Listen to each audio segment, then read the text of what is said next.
जय श्री माता जी। अब मैं अमर अंकल से रिक्वेस्ट करूंगा कि वो श्री माता जी की अमृतवाणी लगा दीजिए।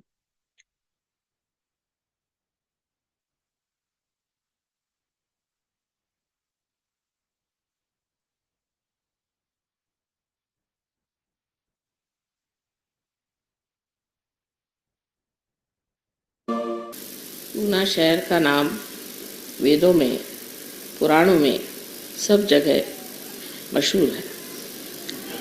इसको पुण्यपट्टनम कहते हैं, पुण्यपट्टनम। और इस जगह जो नदी बहती है उसका नाम है मूल नदी। जो यहाँ से मूल बहता है, ऐसी ये नदी यहाँ पर हजारों वर्षों से बह रही है और इस भूमि को पुण्यवान बना रही है। हम लोगों को पुण्य के बारे में पूरी तरह से मालूमात नहीं। बहुत से लोग सोचते हैं कि हम अगर कुछ गरीबों को दान दे दें और या हम कोई चीज़ किसी को बांट दें या कभी हम सच बोलें या थोड़ी बहुत कुछ अच्छाई कर ले तो हमारे अंदर पुण्य समा जाता है। इस तरह का पुण्य संचय होता तो होगा, लेकिन वो एक बूंद बूंद बूंद बन करके न जाने कब सरोवर हो सकता है। पुण्य का जो अर्थ है सो जैसा जाना गया है कि ऐसे कार्य करना जिससे परमात्मा संतोषित हो, जिससे परमात्मा खुश हो, ऐसे कार्य हमें करने चाहिए। और जो आदमी ऐसे कार्य करता है वही पुण्यवान आत्मा होता है, क्योंकि जब वो परमात्मा को खुश कर देता है तो उस पर जो आशीर्वाद परमात्मा के आते हैं वो उसको पुण्यवान बना देते हैं। परमात्मा की जो शक्तियाँ उसके अंदर आ जाती हैं वो उसके अंदर एक नई चेतना कहिए या नया व्यक्तित्व कहिए, एक नई हैसियत कहिए, प्रकट करती है। उस हैसियत में मनुष्य ऐसा हो जाता है कि जो वो कहीं भी जाए, किसी भी घर में जाए, किसी भी दालान में जाए, किसी आंगन में जाए, किसी देश में जाए, विदेश में जाए, जहाँ भी जाए वहाँ परमात्मा का आशीर्वाद झरने लग जाता है। जैसे कि एक छत्र छाया सी उसकी बन जाती है। ऐसे पुण्यवान पुरुष कहीं भी रहते हैं, उस जगह किसी भी तरह का प्रकोप होना हो तो वो टल जाता है। वैसे लोग जब कभी शहर में, जंगलों में कहीं भी घूमते रहे तो वहाँ जितनी भी दुर्घटनाएं होने वाली थी वो सब खत्म हो जाती। सो इस पुण्य नगरी में इन्होंने जन्म लिया है, वो विशेष पुण्य लोग हैं, पुण्यवान लोग हैं। और इस पुण्याई में उन्होंने यहाँ जो कुछ पाया है उसे उन्हें अब आगे पाने का है। लेकिन जब पुण्यवान मनुष्य पुण्य नगरी में पैदा होता है तो वो अपने को दूसरों के साथ तौलने लग जाता है। वो ये सोचता है कि देखो हमने तो इतना पुण्य किया इसलिए हम यहाँ पैदा हुए, लेकिन यहाँ पे जो लोगों के पास पैसा है, जिनके पास धन दौलत है, वो तो दूसरे ही लोग, वो तो परमात्मा को भी नहीं जानते, भगवान को भी नहीं मानते और पूजा अर्चा भी नहीं करते, पर इनके पास तो इतना पैसा है, इतने धनवान लोग हैं, ये तो इतने सुखी लोग हैं, तो हम क्यों इतने दुखी? अगर हम पुण्यवान हैं तो हम दुखी क्यों? ऐसा उसके दिमाग में विचार आता है। जब ये विचार उसके अंदर आ जाता है तो वो फिर या तो सोचता है कि हमारी समझ में आ ही नहीं बात, कोई हर्ज नहीं, ऐसा सोच करके अपने धर्म में जुटा रहता है, और या तो वो बदल जाता है और वो सोचता है कि नहीं, किसी तरह से भी पैसा जोड़ना या दुनिया की चीज़ें दौड़ना, दुनिया की इज्जत दौड़ना जोड़ना, यही सबसे बड़ी बात है। और उसी नई एक नए दौर में वो दौड़ने लग जाता है। तब उसका पुण्य क्षय हो जाता है, उसका सारा पुण्य जो है वो नष्ट हो जाता है। लेकिन पुण्यवान पुरुष को पैसे की इच्छा होना बड़े आश्चर्य की बात है। कलयुग में सब कुछ हो सकता है।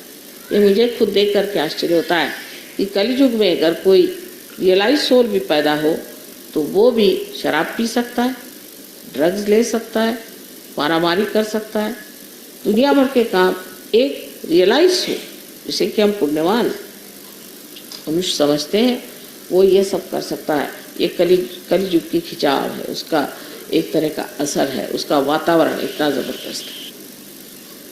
पुण्यवान मनुष्य भी जब संसार में आता है और जब इस चीज की तरफ में उसकी नजर जाती है तो वो उधर खिंच जाता है और उसके अंदर ये कमजोरियां धीरे धीरे आने लगती हैं। ये कलयुग की एक बड़ी भारी हमारे ऊपर में दहशत है, लेकिन इसका एक दूसरा इलाज है। ये जो दहशत हमारे ऊपर है और जो हमारे पर कलयुग छाया हुआ है, ये अगर सोच विचार किया जाए तो क्यों आया, कलयुग आने की ज़रूरत क्या है? अगर कलयुग आया है तो उसका भी तो कोई कारण होना चाहिए। उसके बारे में एक दमयंती आख्यान में लिखा हुआ है कि एक बार दमयंती के पति नल को कली मिल गया, उसने उसे पकड़ लिया, उसे कहा कि देखो तुमने हमारे पत्नी से विछोह कराया था और इतना हमें दुख दर्द दिया, अब मैं तुम्हें मार डालूंगा। तो कली ने कहा कि हाँ भाई ये तो बात सही है, तुम चाहो तो मुझे मार डालो, लेकिन मेरा भी एक महात्म्य है। उसने कहा तुम्हारा क्या महात्म्य हो सकता है, तुम तो सब दुनिया में भ्रम डालते हो, उनको भी भ्रम में फंसा देते हो और गलत रास्ते पर लोग चले जाते हो। तो उनका कि महात्म्य बहुत बड़ा है कि जब ऐसा होता है और ऐसी हालत में ही मनुष्य की अग्नि परीक्षा होती है, उस वक्त ही वो जाना जाता है कि आदमी कितना सच्चा है या कितना झूठा है। इसी तरह से पहचाना जा सकता है कि आदमी में कितना पुण्य है और कितना अपुण्य है। अगर उसके आगे कोई अग्नि परीक्षा न हो तो वो जाना नहीं जा सकता। जैसे कि बाइबल में भी कहा गया है कि जो मनुष्य कलयुग में पैदा होगा उसका लास्ट जजमेंट हो जाएगा, उसको जाना जाएगा कि उसमें पुण्य कितना है अपुण्य कितना है। तो इसका ये महात्म्य है कि इससे हमारी अग्नि परीक्षा होती है। और उसने ये भी कहा कि इतना ही नहीं कि अग्नि परीक्षा होगी, अग्नि परीक्षा जो हमारी होने वाली है इस कलयुग में, इस कलयुग के वक्त में हमारे लिए एक और बड़ा भारी आशीर्वाद है। वो ये कि नल को बताया गया कि देखो जिस वक्त कलयुग आएगा, जिस वक्त अग्नि परीक्षा होगी, तब हजारों लोग पार हो जाए, हजारों लोगों को आत्म ज्ञान हो जाए, आत्मबोध हो जाएगा, आत्म साक्षात्कार हो जाएगा। और इस आत्म साक्षात्कार के सहारे वो एक नई जिंदगी को प्राप्त होंगे और उनमें परिवर्तन हो जाए। जो आज गिरी कंदरों में परमात्मा को खोजते फिर रहे हैं वो उसे प्राप्त करेंगे, ये इसका वरदान है। इसी बीच अब हम यहाँ पूना में आए हैं, जिसको कि मैं पुण्य पट्टनम कहती हूँ, जहाँ आने से मनुष्य को पुण्य का प्रभाव पता चल सकता है।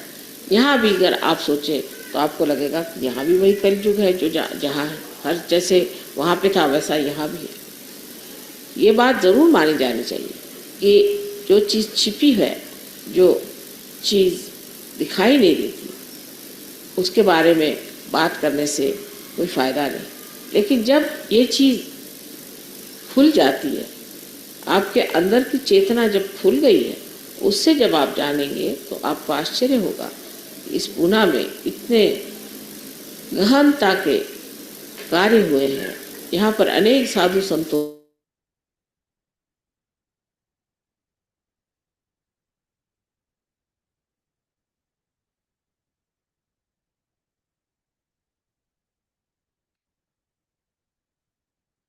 जय श्री माता जी।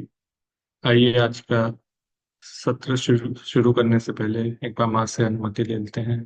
परम पूज्य श्री माता जी, माँ आज के सेशन शुरू करने के लिए कृपा करके हम सभी बच्चों को अनुमति प्रदान कर दीजिए। माँ आप ही करता हो, आप ही भोगता हो, आप ही माँ कराओगे, कृपा करके हम बच्चों से सेशन कंडक्ट करवा दीजिए। जय श्री माता जी। आज के जो हमारे स्पेशल गेस्ट हैं, आ, गोपाल सिंह जोयल अंकल, इनके बारे में थोड़ा सा इंट्रोडक्शन देना चाहूंगा। ये उज्जैन से हैं। इन्होंने एजुकेशन क्वालिफिकेशन में एमएससी जियोलॉजी से किया है, बीएड भी किया है। ये अंकल अभी रिटायर्ड लेक्चर हैं, जिनके पास 37 ईयर्स का एक्सपीरियंस रह चुका है। सहयोग में जो इनके इंटरेस्ट हैं वो सहयोग है पढ़ना लिखना और मोटिवेटिव स्पीच देना। और सहयोगा में 1996 से हैं, अभी टोटल 29 ईयर्स हो गए हैं। श्री माता जी के साकार दर्शन किए हैं अंकल ने, और सहयोग का वैज्ञानिकता के आधार पर अनुभव भी किया है। अंकल सिटी कोऑर्डिनेटर और स्टेट कोऑर्डिनेटर मध्य प्रदेश के रह चुके हैं। प्रचार प्रसार वर्कशॉप और सेमिनार आदि में अंकल ने बहुत सहभाग लिया है। इसके अलावा हमारे साथ एक और अंकल हैं, जो अंकल के भाई हैं। इनका नाम है अमित गोयल अंकल। अब वो भी उज्जैन मध्य प्रदेश से हैं। उन्होंने एमएससी और एमएड किया है एजुकेशन में।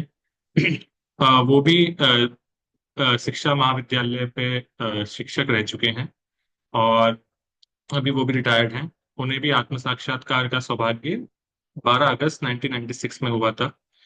श्री माता जी कृपा से सहयोग में माध्यम के रूप में प्रचार प्रसार, सहज वक्ता परीक्षण, बाल संस्कार शिविर आयोजन, युवाओं के लिए 3 दिवसीय विशेष शिविर आयोजन, युवा शक्ति और भावनात्मक बुद्धि सॉरी बुद्धिमत्ता ईक्यू जिसे कहते हैं, आदि, इन सब में अंकल ने अपना कंट्रीब्यूशन दिया है। तो आज के इस सेशन के जो हमारे स्पेशल गेस्ट, दोनों अंकल को मैं हार्दिक स्वागत करना चाहूंगा। अंकल जय श्री माता जी हमारी तरफ से, उत्तराखंड युवा शक्ति की तरफ से जय श्री माता जी।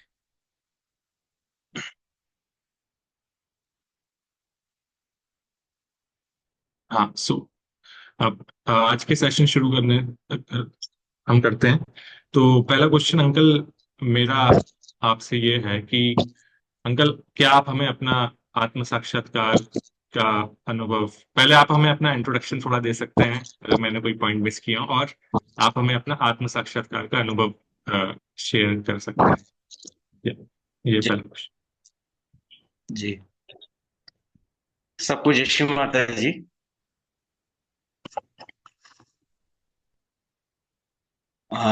बहुत अच्छा लग रहा है आज आप सब लोगों से मिल करके।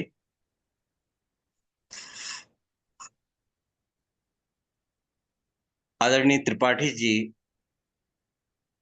जब उज्जैन में रहे हैं, जो अभी हल्द्वानिया में आपके उत्तराखंड में है,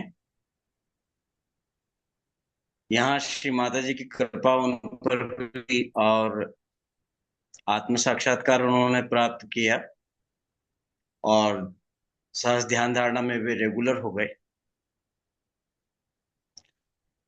और धीरे धीरे धीरे धीरे माँ की कृपा कुछ इस प्रकार की बनती गई कि वे उज्जैन नगर की भजन टीम का एक बहुत महत्वपूर्ण हिस्सा भी बन गए।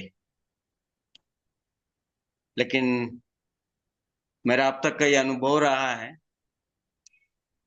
कि यहाँ के सेंटर पर जब जब भी बहुत सुंदर उपकरण बन करके तैयार हुए हैं, तो श्री माता जी ने उनको कहीं ना कहीं बाहर, उज्जैन से बाहर स्थानांतरित कर उन स्थानों पर सहयोग का कार्य करने के लिए उनका चयन किया, चाहे वो भारत हो या विदेश हो। उज्जैन की युवा शक्ति में से भी कई बच्चे हैं जो छोटे से बड़े सहज सामूहिकता के बीच में हुए हैं, और उन्होंने यहाँ बीटेक करने के बाद में, बीई करने के बाद में विदेश में जाकर के, यूएस में जाकर के और एमएस किया, और वे वहीं जॉब में लग गए और सहयोग का कार्य कर रहे हैं, यूके में भी और यूएस में भी। ये श्री माता जी का एक विशेष आशीर्वाद रहा है। ये एक सुंदर अनुभव भी है कि माँ जिन सशक्त और सुंदर उपकरणों का चयन करती हैं, उनका उपयोग करने के लिए वे विभिन्न जगहों पर भेज करके और सहज के कार्य को आगे बढ़ाने के लिए उन्हें माध्यम बना लेती है। मेरा सहयोग में आत्म साक्षात्कार प्राप्त करने का जो व्यक्तिगत अनुभव है, क्योंकि मैं जीव विज्ञान विषय से जुड़ा हुआ रहा हूं और मेरे माध्यम से विद्यार्थियों को इसी का शिक्षण दिया जाता रहा है, मैंने सहयोग को आंख पर पट्टी बांध करके अनुभव नहीं किया। मैंने बहुत ही खुली आंखों से और साइंटिफिक नजरिए से सहयोग को आत्मसात किया। पहली बार जब हमने और अमित गोयल जी ने आत्म साक्षात्कार लिया, उसके बाद में जो हमें बताया गया रियलाइजेशन के प्रोग्राम में, तब एक अंदर से एक भावना जागृत हुई कि जो बताया जा रहा है उसको एक बार करके देखना चाहिए और इसका अनुभव लेना चाहिए। और इसी नजरिए को सामने रख करके हम बताए अनुसार घर पर ध्यान धारणा करने लगे और हर सप्ताह जो एक निर्धारित स्थान था जहां पर 1 घंटे का साप्ताहिक ध्यान होता था, सप्ताह में एक बार, वहां पर हम पहुंच करके ध्यान करने लगे। और जैसा कहा जा रहा था, जैसा हमको बताया गया था, उस प्रकार के अनुभव हमें 3 से 4 सप्ताह में आने लगे और ये अनुभव ही हमें सहयोग में इस्टेब्लिश होने के लिए, आगे बढ़ने के लिए हमारी प्रेरणा बनते गए और हम इस दिशा में निरंतर गति करते रहे। हमारा ये बहुत बड़ा सौभाग्य रहा श्री माता जी की कृपा से कि हमें बड़े सुंदर और अनुभवी श्री माता जी के इंस्ट्रूमेंट सहयोग का ज्ञान प्रदान करने के लिए श्री माता जी ने हमें उपलब्ध कराए,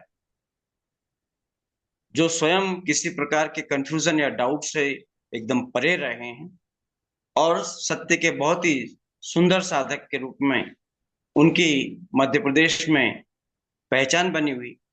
श्री SKB कुलकर्णी, इंदौर, उस समय जब हम सहयोग में आए थे, तब आदरणीय कुलकर्णी जी, जो कि मध्य प्रदेश के स्टेट कोऑर्डिनेटर भी रह चुके हैं और आज की तारीख में वे मध्य प्रदेश के सबसे वरिष्ठ सहयोगियों के रूप में जाने जाते हैं।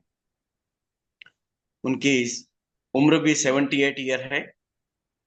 वे उज्जैन में उस समय बैंक ऑफ बड़ौदा के अंदर मैनेजर थे और हम लोगों को सहयोग बताने और उसका मार्गदर्शन देने का माध्यम श्री माता जी ने श्री कुलकर्णी साहब को बनाया था। जैसा जैसा वो बताते गए वैसा वैसा हम करते गए और सीखने की जो जिज्ञासा है, सबसे महत्वपूर्ण बिंदु है ये कि हमारे अंदर सीखने की जिज्ञासा कितनी है, हम कितने प्रवृत्त हैं जानने के लिए। जब वो अपने हाथों पर बंधन देकर के वाइब्रेशन चेक करते थे, तब हमारे अंदर ये भाव पैदा होता था कि हमको भी ये सीखना। जब वे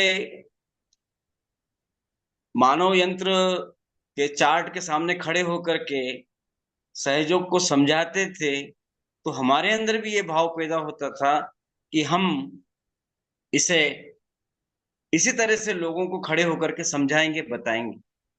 तो वो जिज्ञासा बड़ी दिलचस्प रही है और निश्चित रूप से सहयोग में हमारी ग्रोथ का बहुत कारण बना। हम निरंतर रूप से उनसे बहुत कुछ पूछते थे।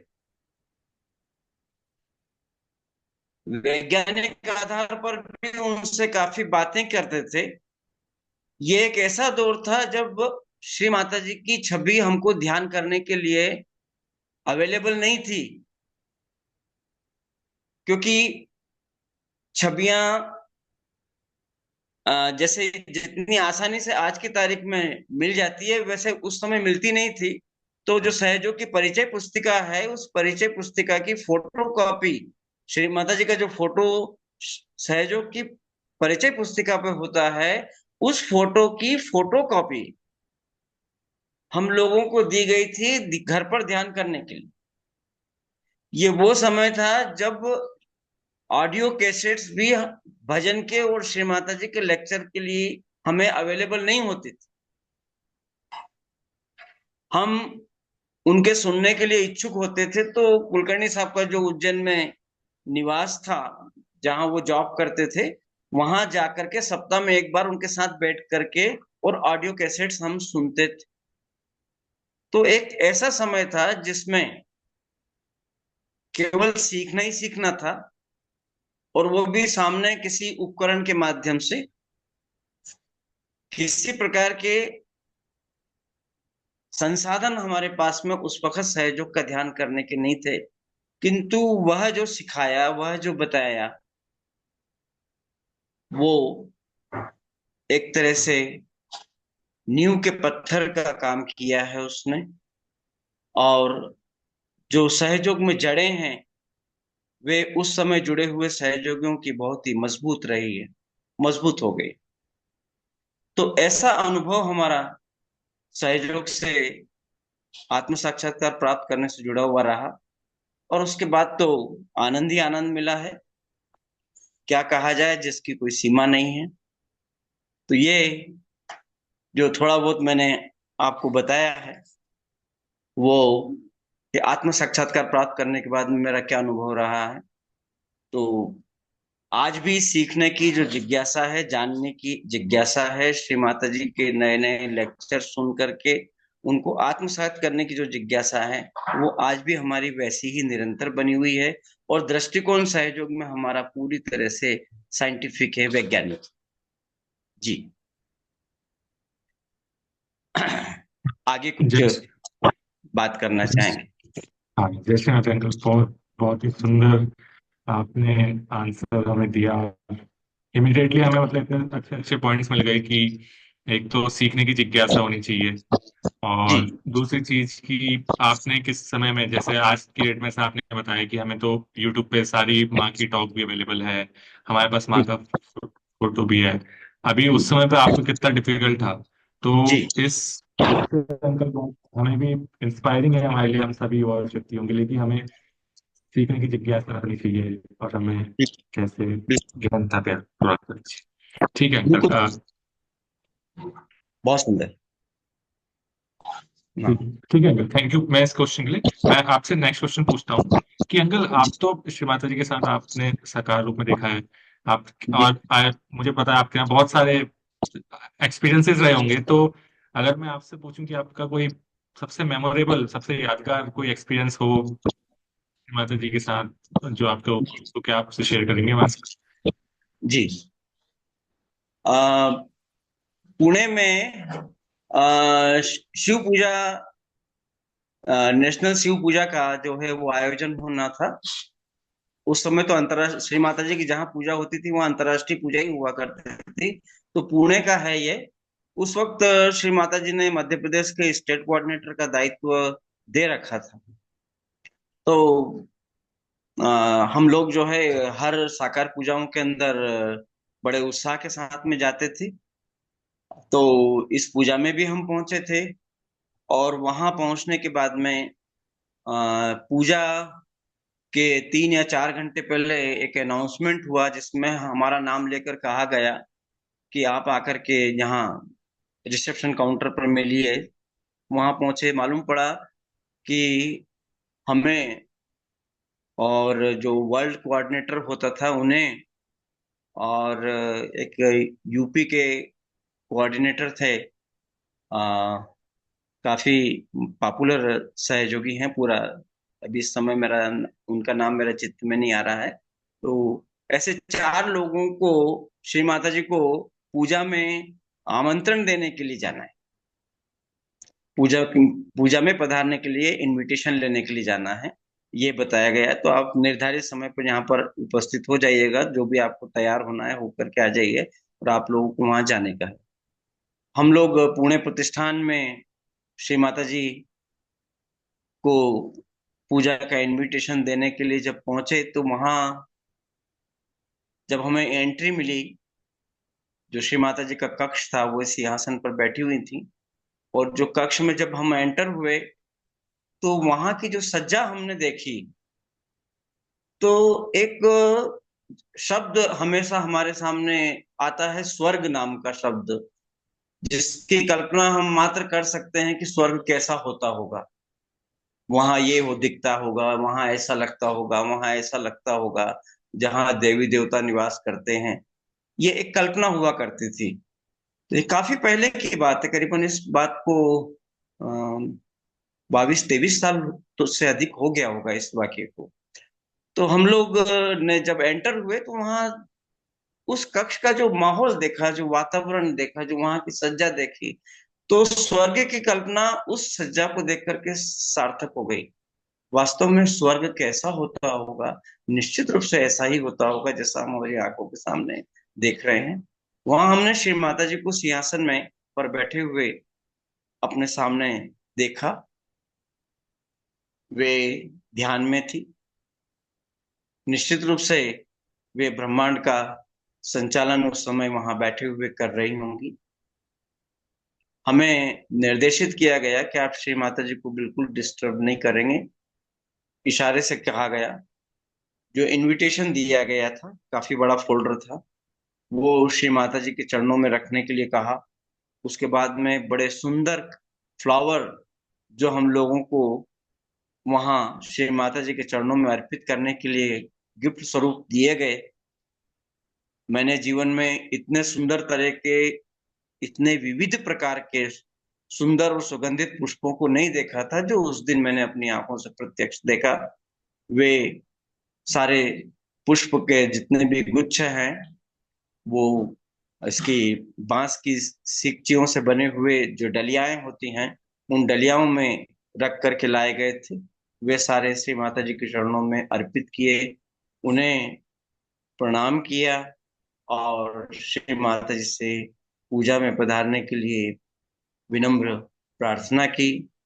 और उसके बाद में वहां से हम नमन करके और उठे, हमें बाहर जाने का इशारा कर दिया गया। फिर हम उल्टे कदमों से बाहर, कक्ष से बाहर की ओर जाने लगे। श्री माता जी के जो परिजन हैं, आदरणीय पापा जी, दोनों दीदियां, वे सब भी उस कक्ष के अंदर मौजूद थीं।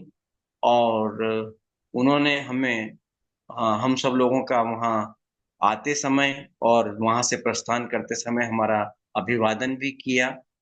तो ये एक ऐसा वाकया था जहां मैंने श्री माता जी को के सम्मुख, उनके श्री चरणों के सम्मुख बैठ करके और उन्हें नमन करने, उनके दर्शन करने का मुझे अवसर मिला। और जिस मुद्रा के अंदर वो बैठी हुई थी, वह मुद्रा ही सब कुछ कह रही थी कि हमें आगे करना क्या है।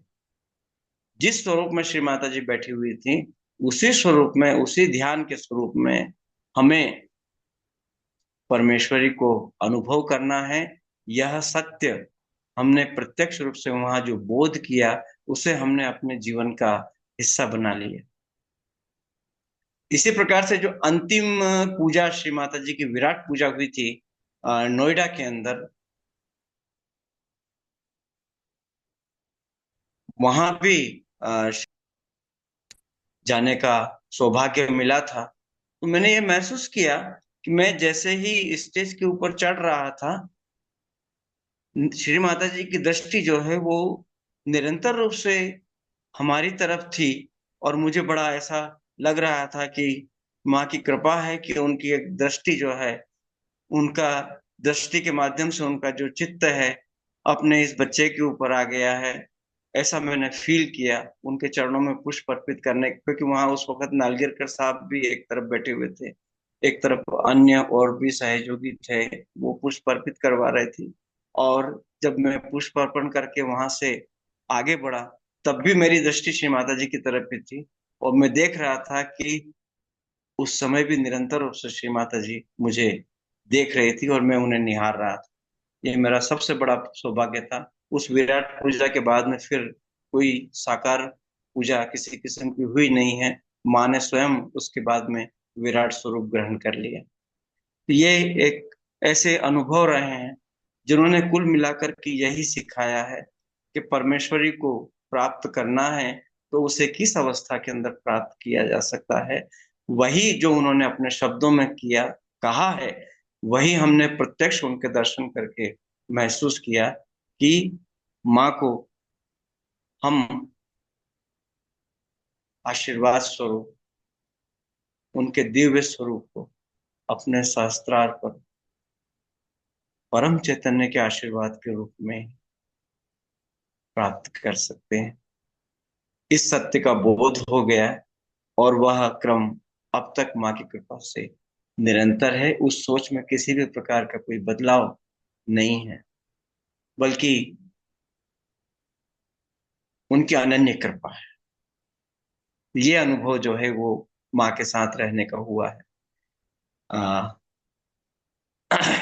मतलब उन्होंने, यूं कह दें कि उन्होंने जो दाएं बाएं बाजू की जो चीजें होती हैं, उन चीजों की तरफ हमें न ले जा करके अब जहां जिस अवस्था में रह करके उन्हें प्राप्त किया जा सकता है, वही दर्शन उन्होंने कराए। उसका उस दर्शन का एहसास कराया, उसका बोध कराया।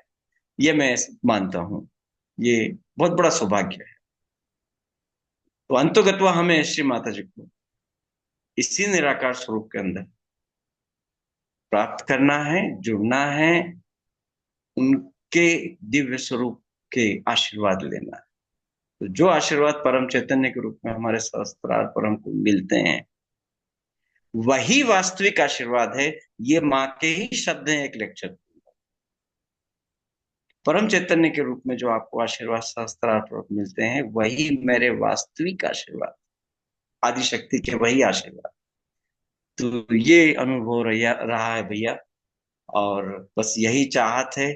आप आप सबसे भी यही विनम्र अपेक्षा है कि माँ को हम इसी रूप में खोजें और वास्तव में इसी रूप में हम पा सकते हैं। जी।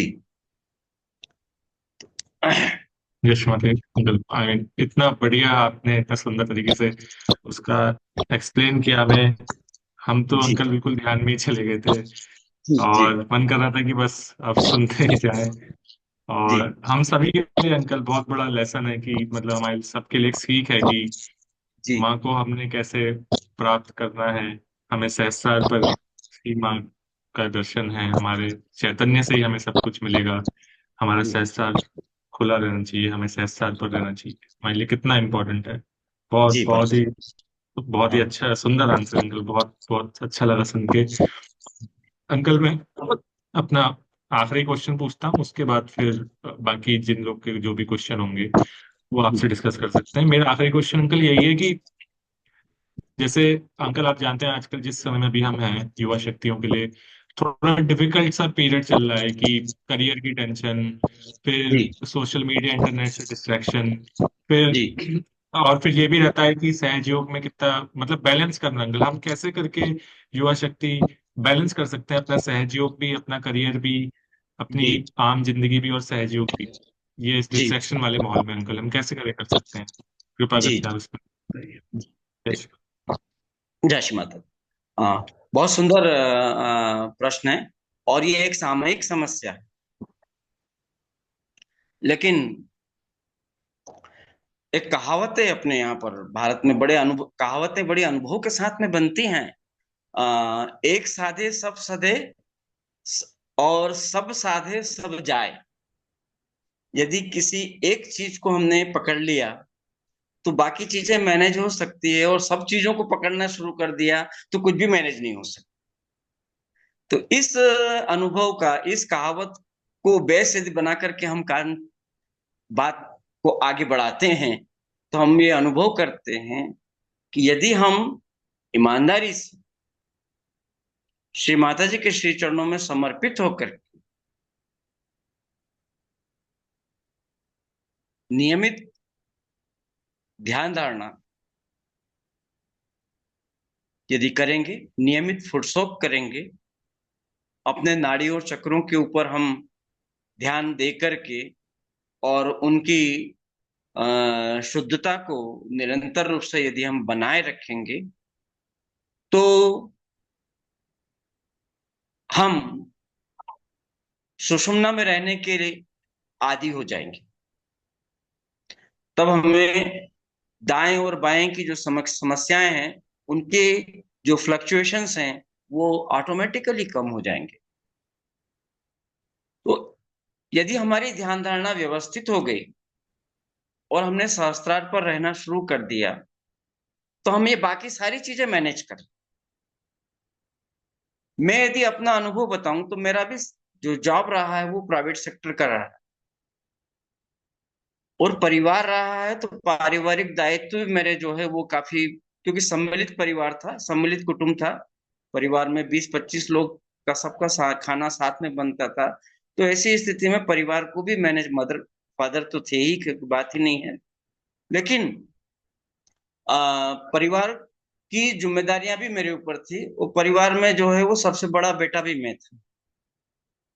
तो पारिवारिक दायित्व भी मेरे साथ में जो है वो जुड़े हुए थे। और तीसरा सहयोग मेरे साथ में जुड़ा हुआ था। ये तीन बिंदु जो है मेरे जीवन के जुड़े जुड़े हुए थे। एक मेरा जॉब, दूसरा परिवार और तीसरा सहयोग। अब मैंने सहयोग में आने के बाद में जो महसूस किया, माँ के लेक्चर में के माध्यम से, लेक्चर्स के माध्यम से, कि आप सहयोग का काम देखिए, अपना आध्यात्मिक उत्थान जो है उस पर आप ध्यान दीजिए, आपके बाकी काम मैं स्वयं देख लूं। ये श्री माता जी का लेक्चर का निष्कर्ष। तो जो मेरे जीवन का ये ट्रेंगुलर था, ये त्रिकोण जो था, उसमें मैंने सहयोग को नंबर 1 पर रखा, नंबर 2 पर मैंने अपने जॉब को रखा और नंबर 3 पर मैंने अपने परिवार को रखा। मुझे नहीं पता कि शक्ति कहां से आती है काम करने की, कैसे सब चीजें मैनेज हो जाती है, किंतु ये बहुत बड़ा सत्य मैंने अपने इस सहयोग के जीवन में जिया है कि मैंने अपनी जो सेकेंडरी इनकम थी, जैसे मैं टीचिंग जॉब करता था तो घर पर बच्चों की पहले ट्यूशन लिया करता था सहयोग में आने के पहले। तो मेरा रुझान ट्यूशन लेने से खत्म हो गया, वो सारा समय मैंने सहयोग को दे दिया। तो डेली मेरा जो नियम बना हुआ था, मैं उदाहरण के बतौर बता रहा हूँ इस चीज को कि चीजें कैसे मैनेज हो जाती है। सुबह 5 बजे उठना है, ध्यान करना है, उसके बाद में ड्यूटी की तैयारी करना है, 7 बजे घर से निकल जाना है ड्यूटी के लिए, दोपहर को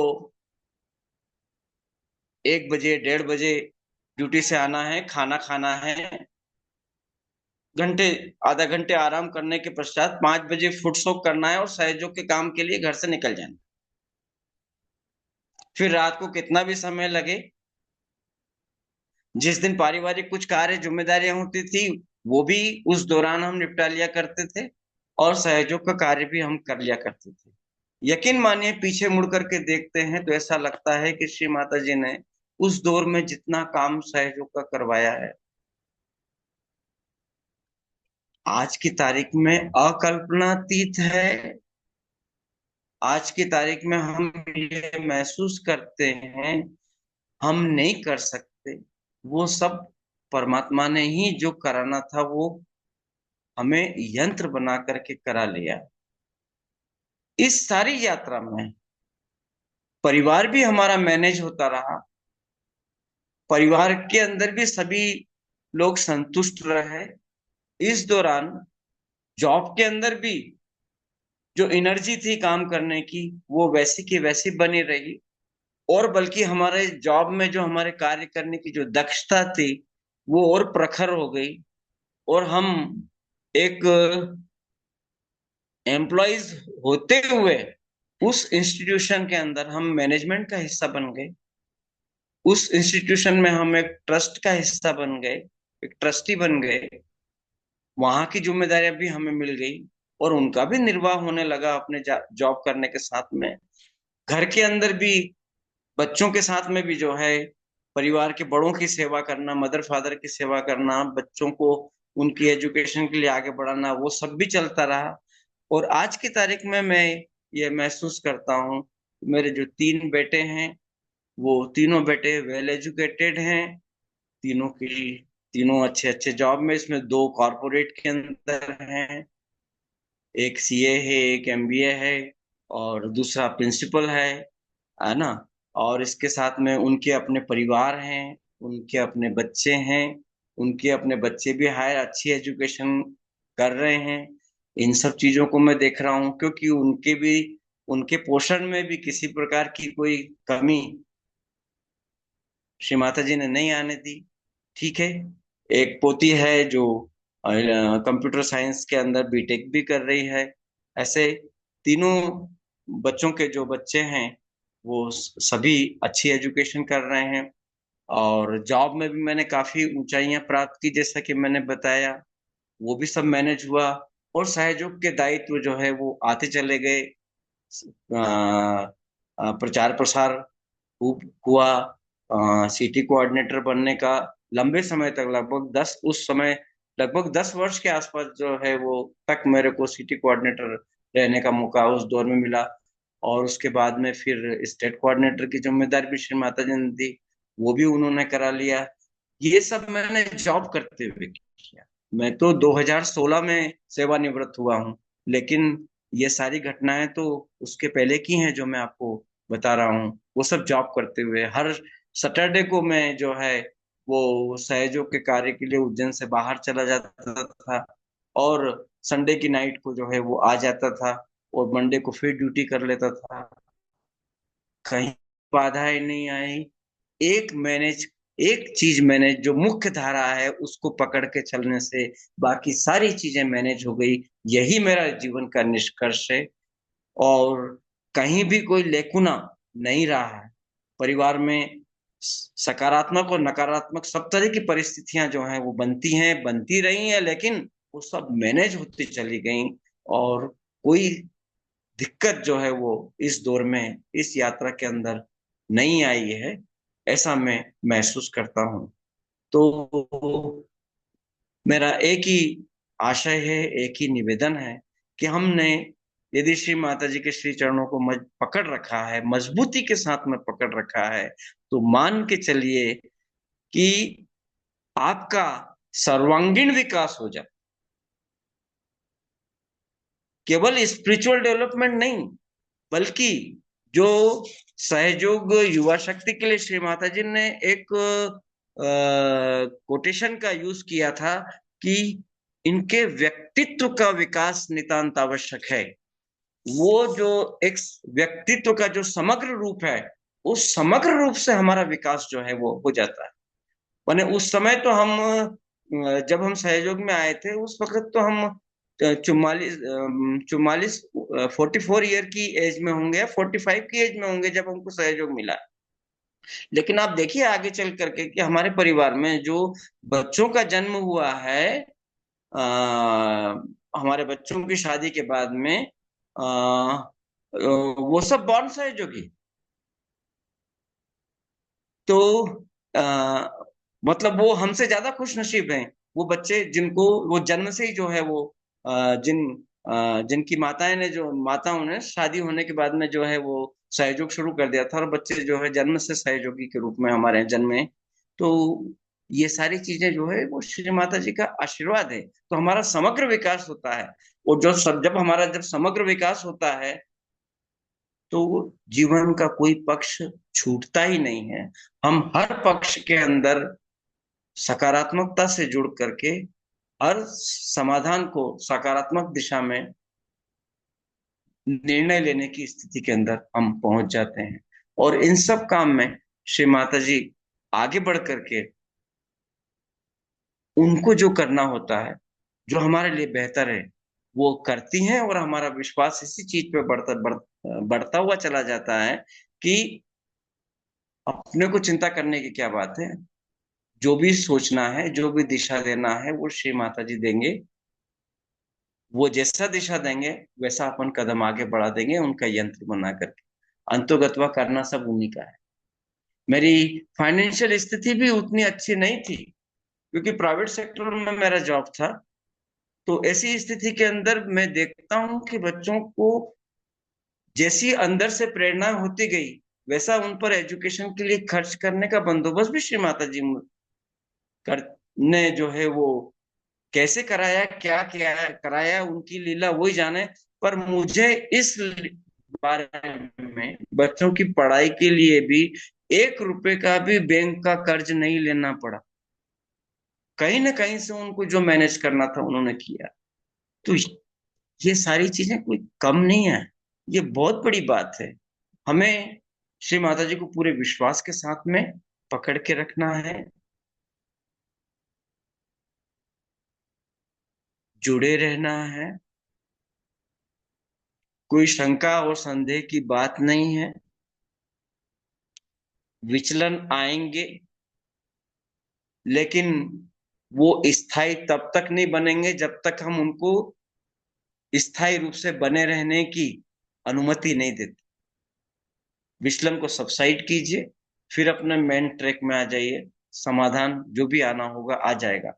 ऐसा नहीं है कि जीवन में कुछ घटनाएं हमारे साथ में नहीं घटित हुई है, लेकिन उन घटनाओं को हमने, बड़ी बड़ी घटनाओं को हमने यह अनुभव करते हुए स्वीकार कर लिया और उन घटनाओं के साथ में जीना शुरू कर दिया, यह सोच करके कि यह सब कुछ श्री माता जी की रचना है, होगा वही जो वो चाहती है।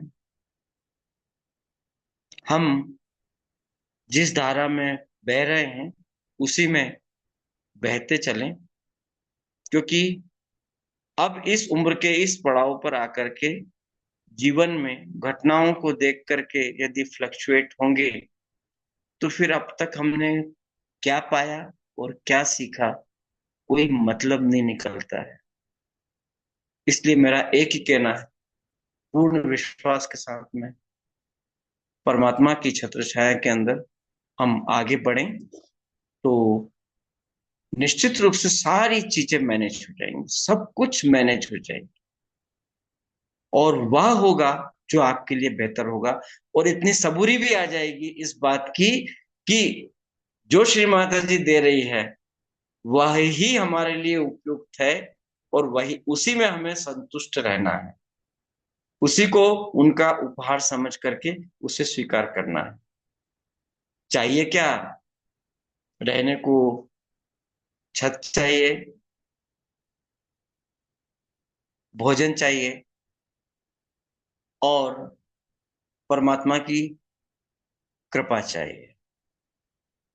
ये सब चीज हमारी बेसिक डिमांड है।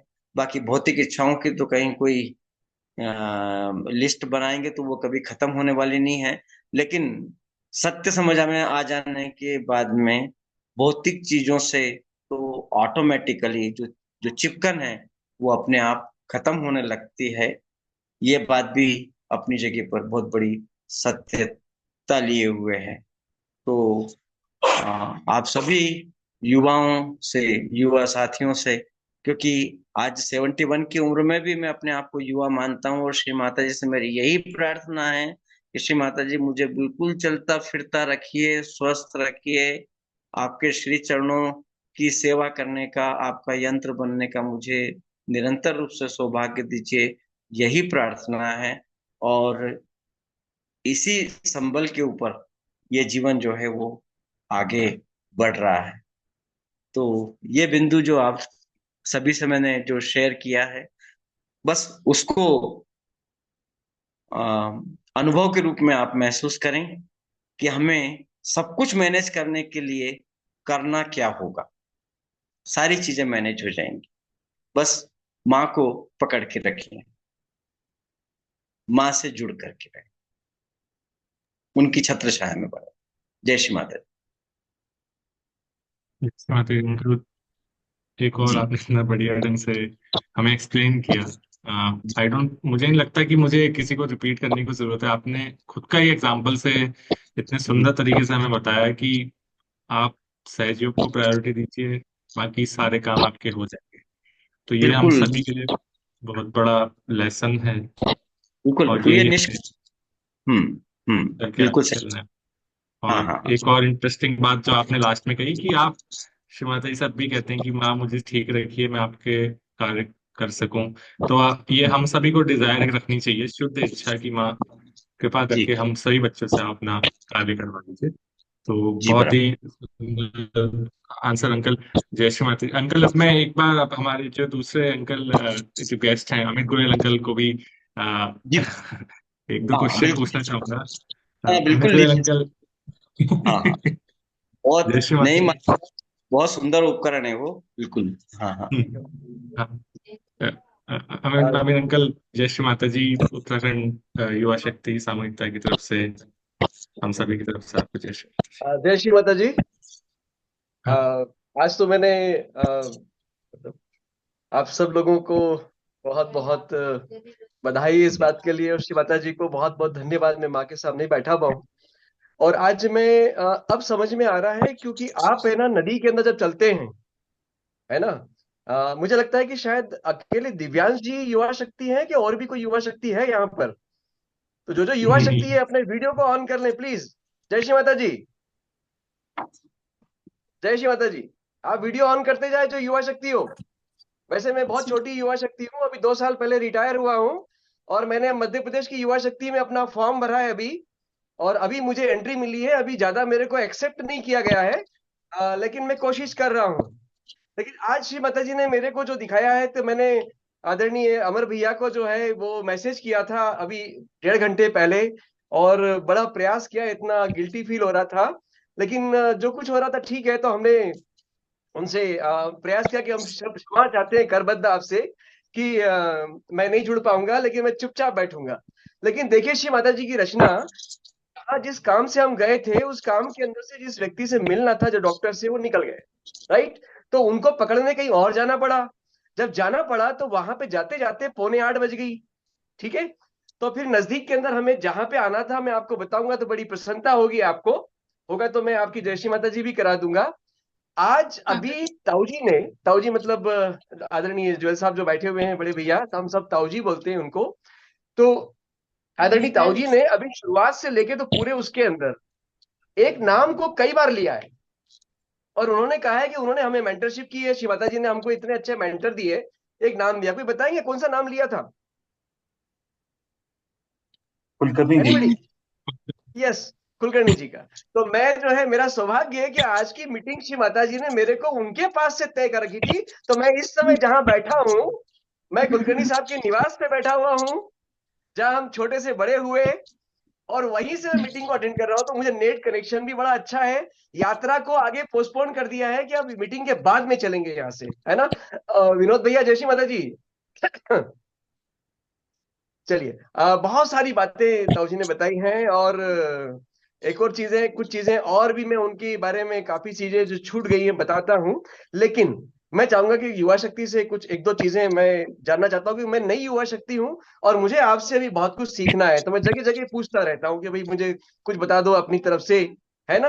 तो मेरा आपसे पूछना है कि युवा शक्ति मुझे बताए कि ये नदी के अंदर जब नाव को छोड़ते हैं, है ना, तो जब किनारे की ओर जाना होता है तो क्या करना पड़ता है? नदी का बहाव तो एक तरफ जा रहा है, तो किनारे की ओर जाना होता है तो क्या करना पड़ता है? आप अपना ऑडियो ऑन कर लीजिए। चप्पू चलाना पड़ता है।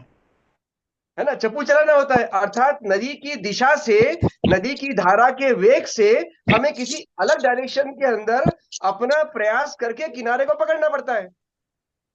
राइट। ठीक है। तो किनारा अपन ने पकड़ा है, हमने अपनी मर्जी से चुना कि हमको इस किनारे पे जाना है, और हम वहां उस किनारे पे घाट पे चले जाते हैं, तो हमें प्रयास करना पड़ता है ना। लेकिन अगर नाव को छोड़ दिया जाए तो कहाँ जाएगी? एनीबडी? समुंदर में चली जाएगी। बिल्कुल भैया।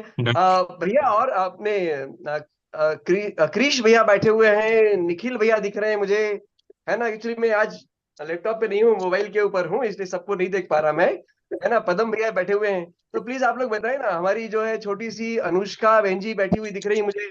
जय श्री माता जी।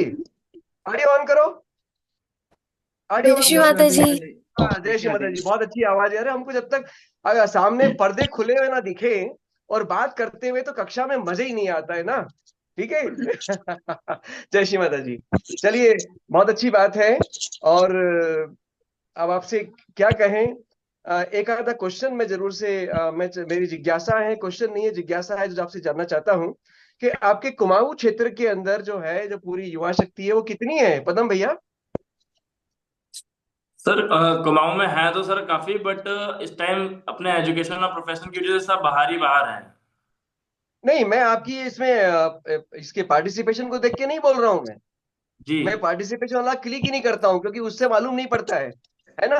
तो कितने लोग हैं दैट इज नॉट इम्पोर्टेंट, कितने लोग यहाँ बैठे हुए हैं दैट इज इम्पोर्टेंट, राइट।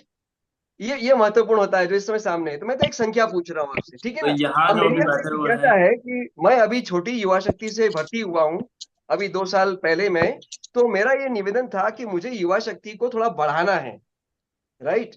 तो मुझे क्या क्या करना चाहिए? मतलब आप मुझे सजेस्ट करें कि आप जो है ना छोटे भैया, ऐसे ऐसे करो, आप तो युवा शक्ति बढ़ जाएगी। आप बताइए मुझे। जैसे कि अभी हमारे वहाँ ही एनजीपी का प्रोग्राम होने जा रहा है। जी तो ये छोटे छोटे प्रोग्राम्स जो होते हैं हम लोगों के लिए, युवा शक्ति के लिए, ये सब हम लोग हमारे लिए बहुत बेनिफिशियल हैं। तो ये जी। चीजें हमारी प्रॉपर होती रहेंगी, सब आपस में हाँ। मिलते रहेंगे, ज्वाइन जी हैंड टू हैंड ज्वाइन होते रहेंगे, तो हम साथ जी। में बढ़ते रहेंगे। ठीक। नई नई युवा शक्ति को लाने के लिए हम लोग नई युवा शक्ति के पास जाएंगे, जी है ना। अगर मैं कॉलेज में पढ़ता हूँ तो मैं कॉलेज के अपने सहपाठी को बोलूंगा, अपनी क्लास में बोलूंगा, राइट। मैं किसी और स्कूल या कॉलेज के अंदर जाऊंगा, है ना। क्या ये पॉसिबल है कि मैं किसी को ना बोलूं और लोग कहें कि मेरे को सहयोग करना है? Is it possible? उनके पास नॉलेज ही नहीं होगी तो फिर कैसे करेंगे अपने आप, कैसे उनको कुछ करें? ना कुछ सही बात इन्फॉर्मेशन तो देनी है ना। पड़ेगी ना। अच्छा अच्छा, पदम जी बताइए मुझे कि आप अभी क्या कर रहे हैं, सर्विस या पढ़ रहे हैं? अभी तो जॉब कर रहे हैं। जॉब क्या, अपना बिजनेस है छोटा सा। ओके, अब मैं अनुष्का से पूछता हूँ कि बेटा आप पढ़ रहे हैं या अभी जॉब कर रही हैं? मैं अभी 12th में आई हूँ। 12th में पढ़ रही, ओके। आपकी 12th के अंदर, आपकी क्लास के अंदर कितने आपकी सहेलियां हैं जिनके नंबर बहुत हाईएस्ट हैं? कोई ऐसा है नाम? 2 और 3 होंगे। ओके, नाम किसी का है आपके पास में? क्या नाम है उनका? सोनाक्षी। सोनाक्षी, ओके। अब सोनाक्षी के यदि जो है 99% आए हैं आपकी क्लास के अंदर, है ना, और दूसरे के 90% आए हैं, 60% आए हैं, है ना, तो वो सोनाक्षी उनको कहेगी कि आप इस ट्यूशन पे जाओ, ये आप किताब पढ़ो, आपको ऐसे पढ़ना चाहिए। कि बाकी के क्लास के लोग जो है सोनाक्षी से पूछेंगे कि सोनाक्षी तुम्हारे इतने नंबर कैसे आए? मेरी बात समझ रहे हो? हाँ, बाकी हेलो, के लोग। समझ में आई मेरी बात? हाँ जी। तो सोनाक्षी से आप कभी पूछते हो कि आपके नंबर कैसे आए? मेरे को ही बताओ आप। हाँ, उससे मैंने पूछा था तो उसने बताया था कि मैं रोज प्रैक्टिस करती रहती हूँ, और जी, मतलब जितना टाइम दे सकती हूँ मैं उतना टाइम पढ़ाई में देती हूँ। ओके। अगर आप सहयोग करती हैं तो आप सहयोग दूसरों को बताते हैं, वो तो सभी करते हैं, बात ठीक है। कोई आपसे पूछता है कि आप क्या करते नहीं। हो? बोलिए। नहीं। बाकी युवा शक्ति भी ऑन करें अपना ऑडियो को, और थोड़ा सा प्लीज आप ये बताएं कि आपसे कितने आपके फ्रेंड्स ने, सहेलियों ने पूछा कि तुम क्या करते हो यार, तो कुछ अलग ही बात है। हेलो। यशवंत अंकल, मेरे फ्रेंड ने पूछा था, तो जी, अभी अभी वो सहयोग करता है। पूछा था? ये क्यों जी। पूछा था उसने, कोई कारण मालूम उसने पड़ा? मैं हॉस्टल में था तो मैं थोड़ा ध्यान करता था, रात में बंधन लेता था। तो उसको थोड़ा अलग दिखता था कि ये तो कुछ अलग करता है। तो फिर उसने हाँ। पूछा कि भाई ऐसे क्या करता है। तो फिर हम्म, मैंने बताया कि ये ऐसे सहज हो गए ये है, तो तू एक बार सेंटर हम्म, जाके देखना अपने ही मध्य हाँ, प्रदेश में। तो वहां पर वो हाँ। लोकल में गया था, उसे अच्छा लगा, तो फिर वो अब सहज योग करता है, पूजा भी अटेंड करता है। ओके, तो चलिए जी। एक जोरदार ताली बजाते हैं क्रिश के लिए। बहुत बढ़िया एग्जाम्पल है कि किसी ने इनसे पूछा, है ना? ठीक है ना? अच्छा एक बार बताओ, आपके शहर में कोई डॉक्टर है क्या? अरे क्यों नहीं कहाँ? होगा, शहर है भाई इतना बड़ा, है ना? एक एक शहर जो है बहुत बड़ा है, डेफिनेट डॉक्टर भी होगा वहां पर, है ना? और कुछ फेमस डॉक्टर भी होंगे। कोई जब हमसे पूछता है कि भाई ये बच्चा तबीयत ठीक नहीं है, इसको कहाँ लेके जाओ, तो वहां जाके जाते हैं। किसी को टीवी खरीदना होता है तो वो आपसे पूछता है कि आपने टीवी कहाँ से लिया था, तो मेरे को टीवी खरीदना है ना? ठीक है ना? तो जो जो एक्चुअली जिसका परफॉर्मेंस बहुत अच्छा होता है ना, जिसके अंदर एक ग्रेविटी होती है, ऑटोमेटिकली दूसरे लोग उसकी ओर खींच के आते हैं, अट्रैक्ट होते हैं, आकर्षित होते हैं अपने आप से। क्योंकि ये जो सहयोग के अंदर जो ग्रेविटी अपने को मिलती है ना, इसको आप शब्दों में बयान नहीं कर सकते। ये केवल सामने वाला फील करता है, और आप भी महसूस करते हो कि वो आपके साथ में कुछ अलग तरीके से वो आपके साथ बिहेवियर कर रहा है। राइट? जो जो मुझे अभी तक जो समझ में आया 2 साल के अंदर, जब मैं युवा शक्ति में आया और मैंने युवा शक्ति को देखा, तो इतना अच्छा लगा कि युवा शक्ति के थ्रू युवा शक्ति आई, जैसे कि अभी कृष्ण ने बताया, ऐसे और भी मुझे युवा शक्ति मुझे नजर में आए, तो बात समझ में आई, है ना? अब मेरा आपसे कहना है कि एक शब्द है प्रचार और प्रसार, इसका क्या मतलब है? एनीबॉडी? निखिल जी आप बताओ। आप अनम्यूट कर लो, कोई दिक्कत नहीं है, थोड़ी आवाज भी आ रही होगी, कोई प्रॉब्लम नहीं है। और अगर कुछ आप खा पी भी रहे हो तो खा पी सकते हो, ऑनलाइन पे अलाउ है। ठीक है ना? बिकॉज अपन तो चर्चा कर रहे हैं ना, बैठ के एक दूसरे से ज्ञान प्राप्त कर रहे हैं बस, है ना? चलिए निखिल जी बताइए, ये अंकल प्रचार और प्रसार प्रचार का का मतलब क्या है? अंकल प्रचार प्रसार का मतलब हुआ कि किसी शहर वगैरह में, किसी शहर या गांव में जाके अपने बारे में या किसी किसी चीज के बारे में बताना। जैसे सहजयोग के ठीक। बारे में हम जाके गांव वगैरह में ओके, बताते हैं। तो ये प्रचार प्रसार हो गया क्या पूरा? अंकल ये सहजयोग का पूरा हो प्रचार गया क्या? प्रसार तो अपन पूरा कब करेंगे? जब पूरा विश्व सहजयोग में हो जाएगा। अपन तो अभी गांव पे चलते हैं, जहां पे अपन गांव में भी प्रचार प्रसार कर रहे थे। ओके, तो जो कार्य आपने आज के जी दिन किया गांव में जाके, सहयोग को बताया, तो क्या वो प्रचार प्रसार पूरा हो गया क्या? कब कहेंगे अपन के पूरा हो गया? अभी जैसे अंकल। अनुष्का ने 12th की, है ना? एक महीने पहले अगर अपन पूछते 12th हो गई क्या, तो नहीं। और अभी मुझे लगता है कि 12th की एग्जाम हो गई अनुष्का, आप गर्दन हिला सकती हो, आपने अभी मैं होगी 12th में आई हूँ। 12th? 12th में आई हूँ अभी। अभी 12th में आई हो, अच्छा आपकी अभी 11th हो गई है। Okay, yes. ठीक है। ओके, तो ये 11th का रिजल्ट आ गया क्या? हाँ आ गया। इसीलिए तो बोला इन्होंने कि मैं 12th में आ गई हूं। अगर रिजल्ट नहीं आता तो अभी ये कहती कि मेरा एग्जाम हुआ है 11th का और अभी रिजल्ट आना बाकी है। समझ में आई बात? जी बात समझ में आई, है ना? मेरे को थोड़ा सा मतलब मेरे सरल बोलना बड़ा दिक्कत है मेरे साथ में, आती नहीं, बड़ा कठिन बोलता हूं मैं, है ना? तो ये समझ में आई बात आपको? तो ये एग्जाम में पास हो गई, नाउ आप कह रही है कि मैं 12th में गई हूं। ठीक है भाई, है ना? जी ओके, तो मुझे बताइए कि प्रचार प्रसार जो अपन करते हैं तो वो पूरा कब हुआ? जब दूसरे ने क्या आत्म साक्षात्कार ले लिया और उसने फिर वो अपनाया। अपनाया, अर्थात वो कंटिन्यू हो गया, है ना? जब जाके ड्यूटी समाप्त तो नहीं हुई, लेकिन हाँ कह सकते हैं कि हाँ हमारा कार्य लगभग लगभग अभी इस स्टेज के ऊपर पहुंच गया। अब लगातार जो है सीमा से आपने जोड़ दिया है तो वो चीज चलती रहेगी साथ में। ठीक है ना? तो दो शब्द है प्रचार और प्रसार, है ना? अच्छा, आप में से कितने लोग कॉपी पेन लेके बैठे हुए हैं इस समय?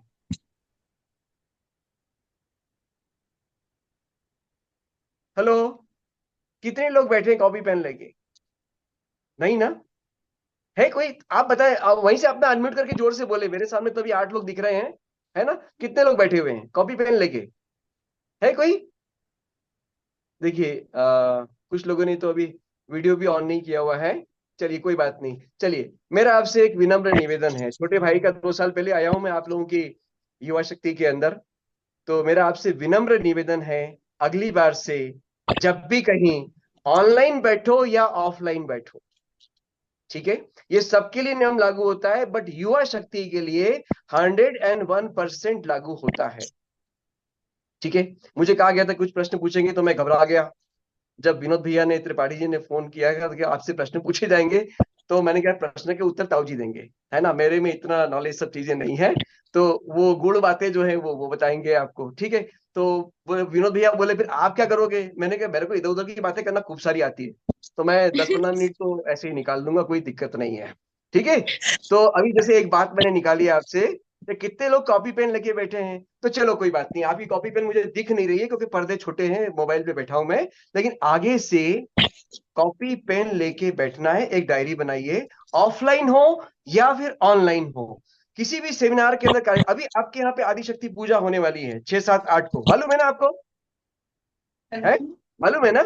यस, अरे आपको नहीं पता होगा, सबसे पहले तो किसको पता होगा, राइट? तो आप लोगों को सेमिनार भी होने वाला है, हालांकि इसमें बहुत सारे काम रहेंगे आप लोगों को, राइट, लेकिन कभी भी आगे जब अवसर आता है कि अंदर बैठे तो नोट करना चाहिए, क्योंकि चीजें भूल जाती हैं।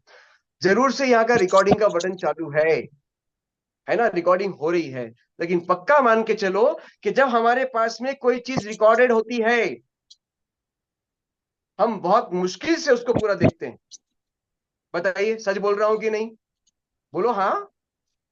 आप अनम्यूट कर लो, बोलो मत, आप उसको बार बार म्यूट मत करो, अनम्यूट कर लो आप, तो आपकी आवाज आना चाहिए मुझे, है ना?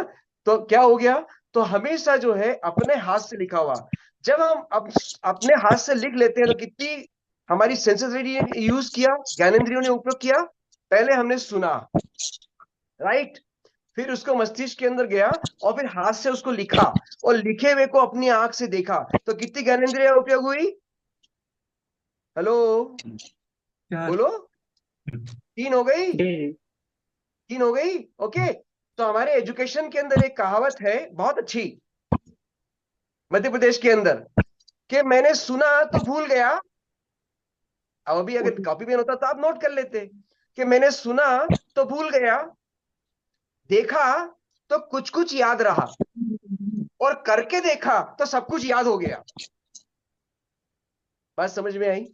ठीक है ना? हाँ तो जी। आज आप सुन भी रहे हैं लेकिन बोलते हुए देख रहे हैं, अगर नोट करते तो चीजें आ जाती, है ना? तो ये जो हमारे ताऊ जी हैं, आदरणीय कुलकर्णी साहब हमारे पास में ही बैठे हुए हैं, अभी जय श्री माता जी हम करवा देंगे आपकी, है ना? बड़ा मेरा सौभाग्य है कि मैं आज यहाँ से आपके साथ में मैं जुड़ पाया हूँ, शायद माँ ने ये रचना जो है हमारे सामने रखी थी, है ना? तो ये सब चीजें हैं। और एक चीज और मैं आपसे शेयर करूंगा, आप पहले उत्तर मैं दे दूं उसका, प्रचार और प्रसार का। प्रचार और प्रसार 2 शब्द हैं, कितने हैं? दो। 2 शब्द दिख रहा हूं मैं आपको, हम्म। ओके, ठीक। प्रचार और प्रसार हिंदी में लिखते हैं तो बीच में डेश लगाते हैं, प्रचार डेश प्रसार, एक दूसरे के साथ में जुड़ा हुआ है, ठीक है। प्रचार प्रसार का मतलब होता है कि प्रचार अलग चीज है और प्रसार अलग चीज है, लेकिन एक दूसरे के जुड़ी हुई है। समझ में आई? ठीक है, पहले होता है प्रचार, अर्थात आप पेम्पलेट देते हैं, सबको बुलाते हैं, ठीक है, फिर लोग सब इकट्ठे हो गए, आपने कार्यक्रम को भी किया, राइट। अब इसके बाद में यदि वो सामूहिकता के अंदर आना चालू करते हैं, देन हम कहेंगे कि प्रसार हुआ। ओके, अनुष्का ने 11th की पढ़ाई करी, परीक्षा दी, और उसके बाद में वो पास हो गई और वो 12th में पहुंच गई, आई। अब जाके उसका 11th की पढ़ाई कंप्लीट हुई, देन उसने 12th में एडमिशन लिया। आगे बात समझ में? बहुत सरल बात कह रहा हूं मैं, आप मन में सोच रहे होंगे अंकल क्यों टाइम वेस्ट कर रहे हो, इतनी बातें तो हमको वैसे ही आपके बोलने से समझ में आती है, आप तो यूं, तो मैंने पहले ही कहा था ना, मैं इधर उधर की 15-20 मिनट तो यूं ही बात कर लूंगा आपसे, ठीक है। चलिए आगे एक और चीज को समझ लेना, आजकल रिस्पॉन्सिबिलिटी लेने के लिए, है ना, सब सब स्तर पे, युवा शक्ति भी हो या बड़े स्तर के ऊपर, पीछे हटते हैं। कुछ ही लोग हैं गिनती के जो भाग भी रहे हैं उसके लिए, ये भी सब देख रहे हैं हम लोग, है ना, ये सब माँ दिखा रही हैं, कोई दिक्कत नहीं, लेकिन मेरा ये कहना है कि रिस्पॉन्सिबिलिटी जो है ना, उसके लिए हमारे एक वरिष्ठ सहयोगी ने बहुत अच्छी लाइन कही, जो श्री माता जी ने कही, ओके। उनकी लाइन ये थी यू टेक रिस्पॉन्सिबिलिटी, पीछे मत भागो, माँ ने आपको दायित्व दिया है, माँ ने आपको चुना है, ओके, तो you take responsibility but don't feel responsible. क्या मतलब समझ में आया? क्या मतलब समझ में आया? क्योंकि अंग्रेजी मेरी बहुत कमजोर है, मैंने त्रिपाठी जी को पहले ही बोला था भैया मैं हिंदी में बात करूंगा, ये लाइन मैंने रटी है, मुझे अभी 1 महीने पहले एक कार्यशाला से मिली है, मेरे डायरी के अंदर नोट है, मेरे पास 2-2 पेड इस समय मेरे बैग के अंदर है, राइट। तो मेरे उसके ऊपर मैंने अंडरलाइन करके लिखा हुआ है, आप चाहो तो कहीं पर नोट कर लीजिएगा, you take responsibility but don't feel responsible. तो मैंने इसको अंग्रेजी में रट लिया था हिंदी में लिख के, ठीक है? क्या मतलब समझे? तो मैंने उनसे जब अकेले में मिला, मैं लेक्चर उनका हो गया, जब मिला उनसे तो मैंने पूछा कि भैया कृपा करके इसको मुझे और समझाओ, क्योंकि मेरी बुद्धि थोड़ी मोटी है, थोड़ा सा इसको उदाहरण से समझाइए आप। तो उन्होंने मुझे बताया कि अगर आपको श्री माता जी जिम्मेदारी देती हैं तो आप जिम्मेदारी लीजिए, आप काम कीजिए, माँ से प्रेरणा मांगिए और कीजिए, माँ आपको विचार भी खूब सारे देंगी, बहुत सारे आइडियाज देंगी, आप कीजिए, लेकिन डोंट फील रिस्पॉन्सिबल। तो मैंने कि इसका मतलब क्या हुआ? तो उन्होंने समझाया कि चूंकि कर्ता कर्विता श्री माता जी है, आप नहीं हो, इस कारण से जो भी बाद में होता है उसके लिए आप रिस्पॉन्सिबल नहीं है। अपने आप को उत्तरदायी ना माने, डरे नहीं, घबराए नहीं, गिल्टी में मत जाइए, आप तो केवल अपनी रिस्पॉन्सिबिलिटी के ऊपर बिना कर्ता भाव के काम करते जाइए, मैं का भाव अंदर ना आना चाहिए, है ना? जो कोने के ऊपर मुझे जो स्क्रीन दिख रहा है इस समय, और जो मेरे बगल के अंदर जो हमारे मेंटर कुलकर्णी साहब बैठे हुए हैं, मेरा आपसे कहना है कि इन लोगों ने बाकायदा ऐसा इनमें परिलक्षित होता है ना, कि कर्ता का भाव नहीं है। बस श्री माता जी आप करा लीजिए, माँ को अर्पण। अगर इनकी तारीफ भी करो तो इनके चेहरे पर मुस्कान नहीं आती, बहुत बहुत हल्की सी चेहरा बहुत अच्छा होता है। बाकी कोई अगर मेरी तारीफ करता है, मैं तो मन ही मन खूब अंदर से फूल जाता हूँ, मेरे कई बार बटन भी टूट जाते हैं, ठीक है ना? पर ये गलत बात है, मुझे ऐसा नहीं करना चाहिए, क्योंकि कर्ता कर्विता श्री माता जी है, तो मैं सेहरा बांधने वाला कौन? आगे समझ में? अब आप कहोगे अंकल ये बड़े लोगों को आप बताइए, हमको क्यों बता रहे हो, हम तो छोटे बच्चे हैं, ओके। सबसे महत्वपूर्ण सहयोग के अंदर और पूरे संसार के अंदर और परिवार के अंदर यदि किसी की भूमिका होती है तो केवल और केवल युवा शक्ति की होती है। पूछो कैसे? पूछो कैसे? कैसे? यस, थैंक यू, क्योंकि बीजी से बोलना चाहिए ना आपको, है ना? तो अब क्या हुआ, एक फिल्म देखी थी मैंने, है ना, आजकल, और क्या नाम था उसका पता नहीं, दो ऐसी भरी है खूब सारी चीजें, और परिवार के अंदर भी देखते हैं, एक दादाजी होते हैं, एक बीच के होते हैं, और एक पोते होते हैं, एक नीचे के होते हैं, 3 पीढ़ियां एक साथ होती हैं 3 पीढ़ियां एक कल साथ। आज और कल भाई साहब। हाँ, कल आज कल, है ना, 3 पीढ़ियां होती हैं। आज बीच वाले को दोनों को मैनेज करना पड़ता है, समझ रहे हो आप? ठीक है, आपकी तरफ कोई देख रहा है, कौन देख रहा है बताइए? आपकी तरफ कोई देख रहा है, आपसे कोई सीख रहा है, बताइए कौन? नाम बताइए। सबसे छोटे वाला। बाल शक्ति। क्या बोलते हैं उनको सहयोग के अंदर? बाल शक्ति। बाल शक्ति। बाल शक्ति। तो जो बाल शक्ति है कल की युवा शक्ति बनने वाली है, वो किसको फॉलो करेगी? बोलो युवा आपको। शक्ति। हम लोग। युवा युवा शक्ति। शक्ति को आप लोगों को करेगी, राइट? हम्म। मैं भी उसमें शामिल हूं, तो अपने को फॉलो करेगी वो, ठीक है ना? और जो जो युवा शक्ति आज है, आप और हम लोग जो हैं, वो किसकी तरफ देख रहे हैं? ऊपर की तरफ, राइट, अर्थात अपनी प्रौढ़ शक्ति की तरफ, यथाशक्ति की तरफ अपन देख रहे हैं, जो अपने से बड़े हैं, ठीक है ना? तो सबसे महत्वपूर्ण बीच में ब्रिज कौन है? हम युवा। लोग युवा शक्ति। युवा शक्ति। अपन लोग हैं, है ना? आप अपने अपने को मेरे को साथ में लेके चलो, ठीक है ना? अपन लोग हैं उसके अंदर, समझ गए आप? ठीक है, तो अपन लोग की भूमिका कितनी महत्वपूर्ण है कि बच्चों के सामने वो प्रदर्शन करना है कि हमारी सेंटर की बाल शक्ति हमारी उंगली पकड़ने को तैयार हो जाए, और उंगली जब जो किसी की पकड़ता है जिसकी उंगली बहुत अच्छी लगती है, अर्थात जिसकी उंगली के अंदर विश्वास होता है ना, जिसके पास कुछ मिलता है। तो देखो एक बात है, अभी गर्मी का समय चल रहा है, भर दोपहर की रोड के अंदर यदि आपको रुकना पड़े तो क्या ढूंढते हो आप? छाया।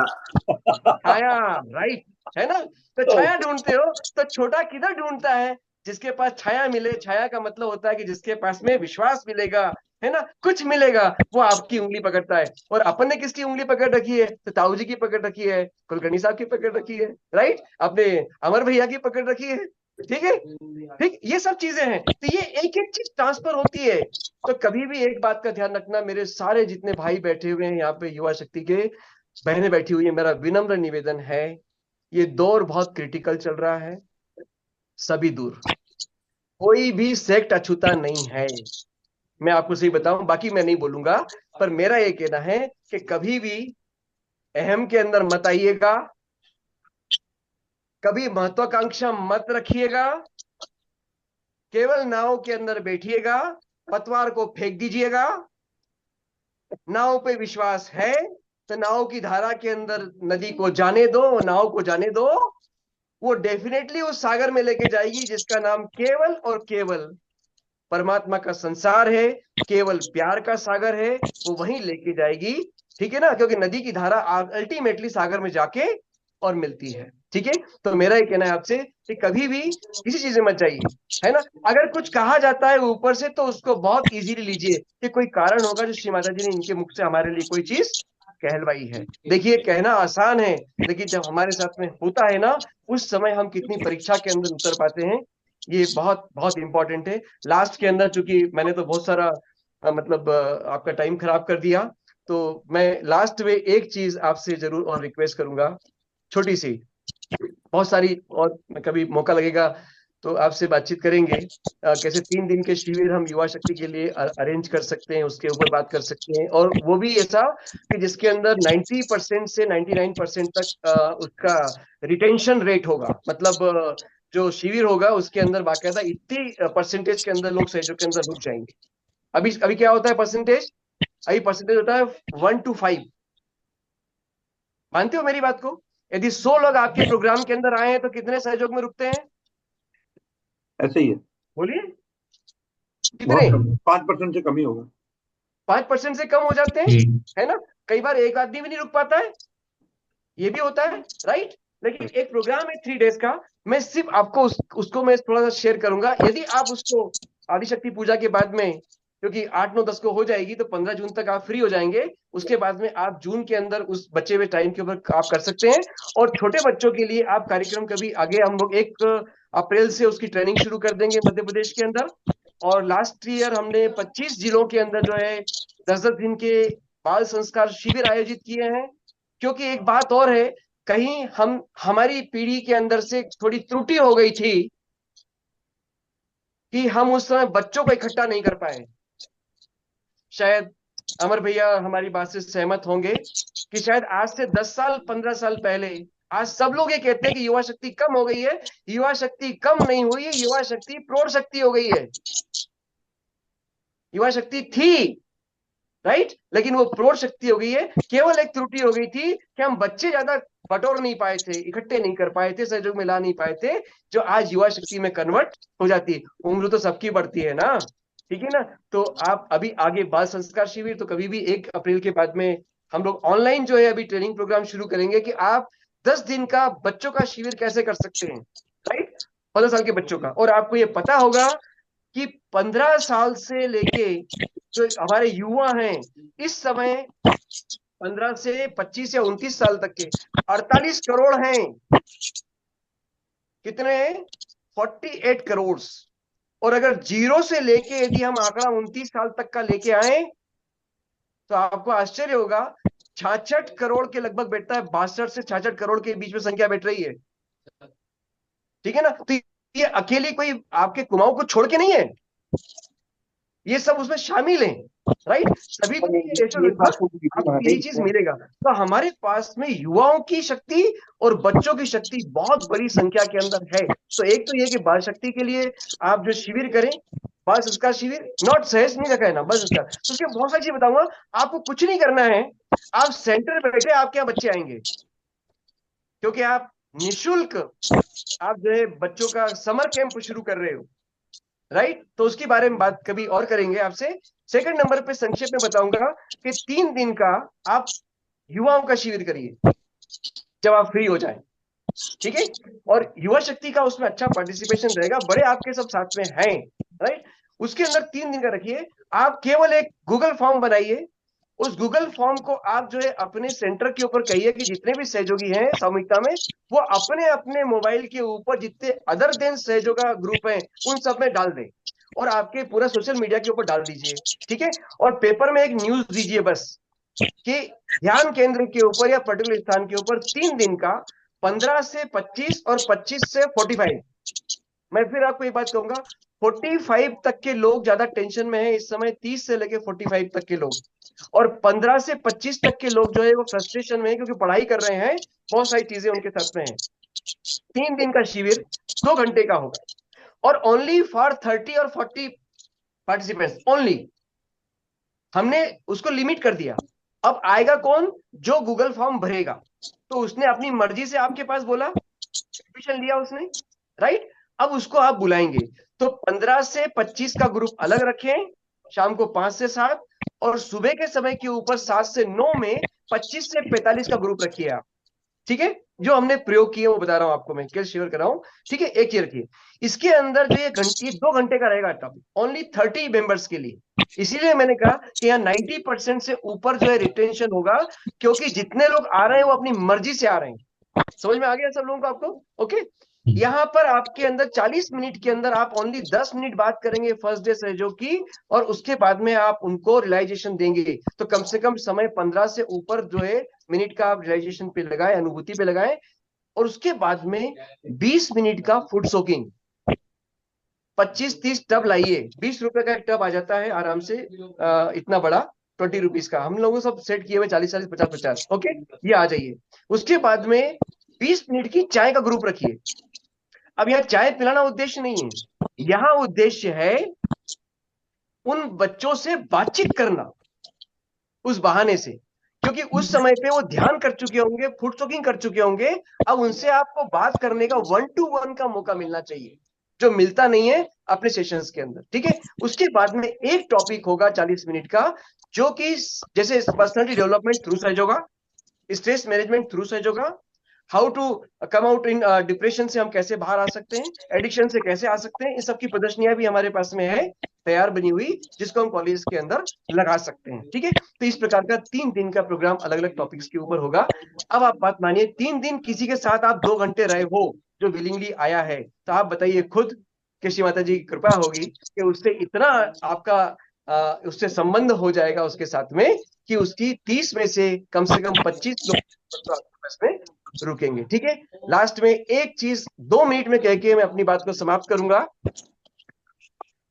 हमने ईक्यू की बात की है, हमको ज्यादा जानकारी नहीं है ईक्यू के बारे में, इमोशनल क्वेश्चन के बारे में, या भावनात्मक बुद्धिमत्ता के बारे में बात ज्यादा नहीं है हम लोगों को, लेकिन आज की युवा शक्ति जो है वो बहुत ज्यादा इस बारे में जानती है।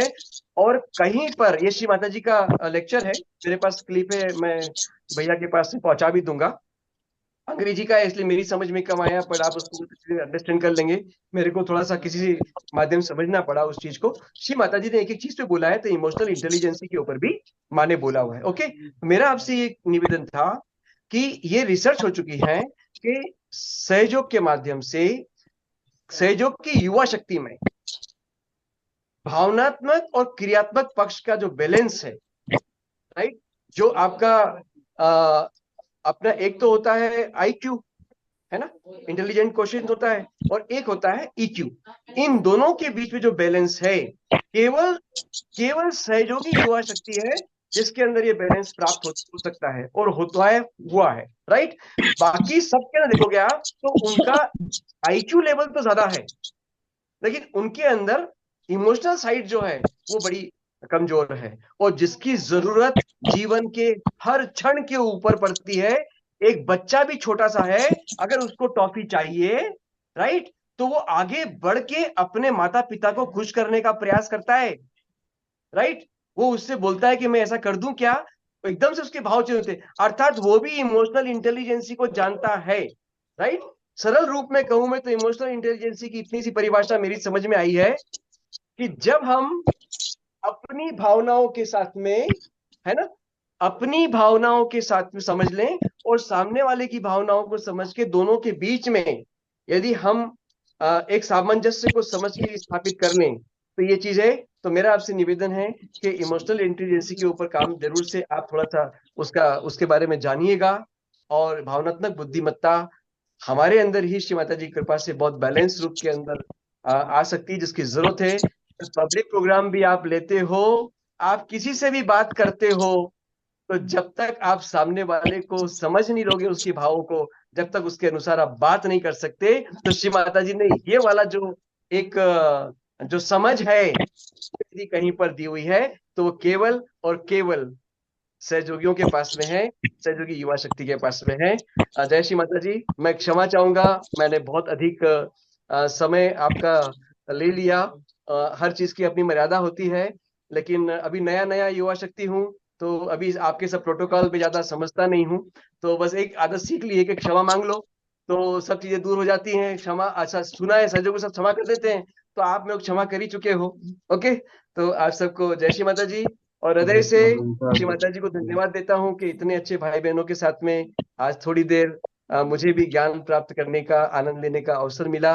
आदरणीय अमर भैया और मनोज भैया भी बैठे हुए हैं, विनोद भैया, और आप सब युवा शक्ति जो मेरे सामने बैठे हुए हैं, और अच्छे से कंडक्ट करने वाले अपने दिव्यांश भैया, जो शुरू से मैं गाड़ी के अंदर जब था, जब से देखा था जब आप ध्यान करा रहे हैं सब चीजें, पर मीटिंग शुरू होने के पहले मैं यहाँ पर पहुंच गया और माँ ने आज मुझे ये अवसर दिया। मैं श्री माता जी को कोटि कोटि नमन करता हूँ। जय श्री माता जी, जय श्री माता जी। और कभी भी आदेश कीजिएगा, एक पाँव के ऊपर खड़े हैं, बल्कि पाँव पे नहीं अंगूठे पे खड़े हैं, और अंगूठा भी नहीं, अंगूठे के बाहर थोड़ा सा नाखून निकला हुआ है, हम नाखून के ऊपर खड़े हुए हैं कि सहज के कार्य के लिए कहीं भी अगर रोजगार मिलता है, हम तो रोजगार बोलते हैं अपनी सामान्य भाषा के अंदर, है ना, कि कहीं वही बोलता है भैया कब आ रहे हो, तो भैया ये पूछते हैं भैया कम से कम 4 से 5 रोजगार चाहिए दिन भर में, तो आने को तैयार है, नहीं तो करेंगे क्या, है ना। क्योंकि एक बात याद रखेगा युवा शक्ति, कि ये फौजी के लिए कहा जाता है ना। और आदरणीय अमर भैया तो चूंकि मेजर से ही आए हैं, है ना, तो सैनिक के लिए कहा जाता है कि सैनिक कहाँ होगा, तो सैनिक लाम पे होगा, लाम मतलब सीमा, है ना भैया, अमर भैया, बिल्कुल लाम बिल्कुल, बोलते हैं ना बॉर्डर पे सीमा होगा। को, है ना। तो बॉर्डर पे, सैनिक कहाँ होगा, तो लाम पे होगा। तो सहयोगी कहाँ होगा, तो बोले काम पे होगा। काम पे होगा। कौन से काम पे होगा, बोले सहज के काम पे होगा। राइट। और अभी हमने आदरणीय ताऊ जी को भी सुना है और पूरा हमने समझा है। कभी और मिलेंगे तो मैं इन लोगों के बारे में बताऊंगा कि जिनको मैंने बचपन से देखा है वास्तव में सहजों का कैसे कार्य किया है। बहुत बहुत प्रेरणास्पद है चीजें। और माँ से प्रार्थना करते हैं कि इतना इनसे थोड़ा सा कम भी अगर हमसे कुछ तो हमसे श्री माता जी हमसे करा लें। पर माँ हमारे कान में आके कहती है कि मैं मना कब करती हूँ। अक्सर लोग कहते हैं कि बस श्री माता जी की इच्छा होगी, तो माँ की इच्छा कब नहीं है। अरे इच्छा तो हमको प्रकट करनी है, कदम तो हमको आगे बढ़ाना है, वो तो तैयार खड़ी हुई है। ठीक है ना। जय श्री माता जी। जय श्री माता जी।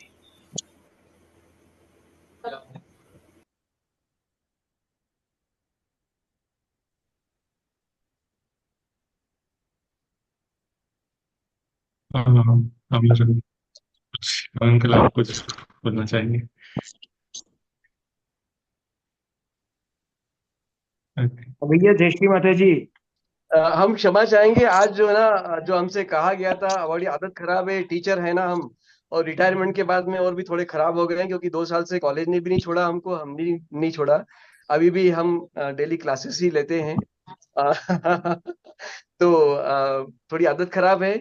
आपने बोला कुछ था और पता नहीं हो क्या गया। नहीं, आपने कहा था कि कुछ बच्चे बोलेंगे और उनसे, तो हम ही बोलते चले गए, इसलिए आपसे क्षमा चाहते हैं, है ना। जय श्री माता जी। हम्म, हमें तो बहुत कुछ सीखने को मिला।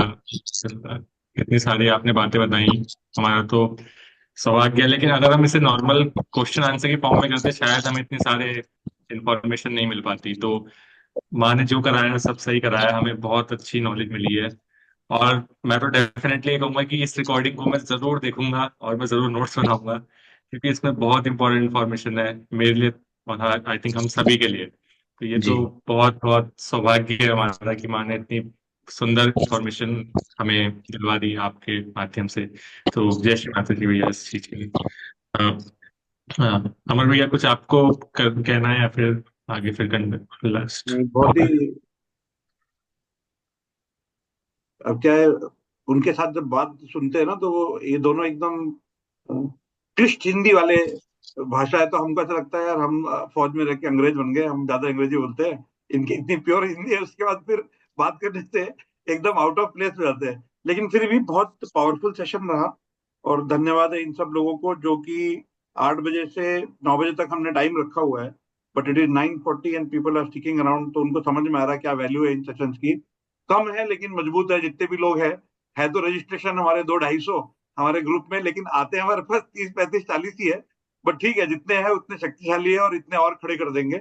अपने दिल में भावना वैसी रहनी चाहिए, जैसा गोपाल जी ने बोला, जैसा गोयल जी ने बोला, कि हमारी इच्छा होनी चाहिए श्री माता जी के चरण पकड़ के रखना है। और हमने सोचा है पहले तो अपने ग्रुप को ठीक करें, और फिर पहले घर को क्लियर करें, और फिर बाहर जाए, प्रचार और प्रसार जैसा बताया गया वैसा करेंगे।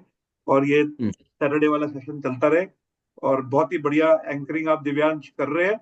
और मैं चाहता हूं अब अगली बार के सेशन के लिए I want volunteers now who are going to conduct the session. कौन अगली बार करने वाला है, ये अभी चाहिए मेरे को। आशीष, अनुष्का, कोई भी नहीं तो फिर कोई बहुत ही बिल्कुल ही यंग वाला युवा शक्ति ढूंढेंगे, विनोद त्रिपाठी भैया। सीरियसली सही है, क्योंकि हर बार दिव्यांश कर रहा है, and Divyansh is doing a brilliant job. Last time जब इटली के आए थे, वो एक एक सेंटेंस 15-15 मिनट तक बोल रहे थे, और इसने पूरा 15 मिनट ट्रांसलेट कर दिया इंग्लिश का। मुझे तो लिखने को भी नहीं हो रहा था कि क्या क्या बोला इन्होंने। But we need other people also, ठीक है। And I think time is less for, आज जो इनसे सीखा हमने उसके लिए समय कम पड़ा, तो हम भविष्य में फिर से उनको हम रिक्वेस्ट करेंगे कि अगर हम कोई एक टॉपिक लेके चले कि आज हम सिर्फ युवा शक्ति को कैसे इकट्ठा कर सकते हैं, कैसे बढ़ा सकते हैं, कैसे डेप्थ बढ़ सकती है, कहाँ हम गलत कर रहे हैं, वो सब चीजें हम करें तो ज्यादा टेक होम होगा। आज क्या हमें ट्रेलर दिखाया है सिर्फ, पिक्चर अभी बाकी है, ये तो ट्रेलर है सिर्फ। तो आप लोग दोनों इतने शॉर्ट नोटिस पे आए, हम बहुत आभारी है आपके, कि बिल्कुल हमने लास्ट मोमेंट पे सैटरडे को आपसे रिक्वेस्ट करी, आप दोनों आए, आपने अपना अनुभव शेयर किया, अपने एक्सपीरियंसेस रिलीव किए, हमारे को आपके वाइब्रेशन आपने शेयर किए, इसके लिए हम आपके आभारी है। थैंक यू सर, और थैंक यू। जय श्री माता जी। जय श्री माता। जय श्री माता जी। जय श्री माता जी। जय श्री माता। जय श्री माता जी। जय श्री माता, जय श्री माता। जय श्री माता जी। जय श्री माता जी।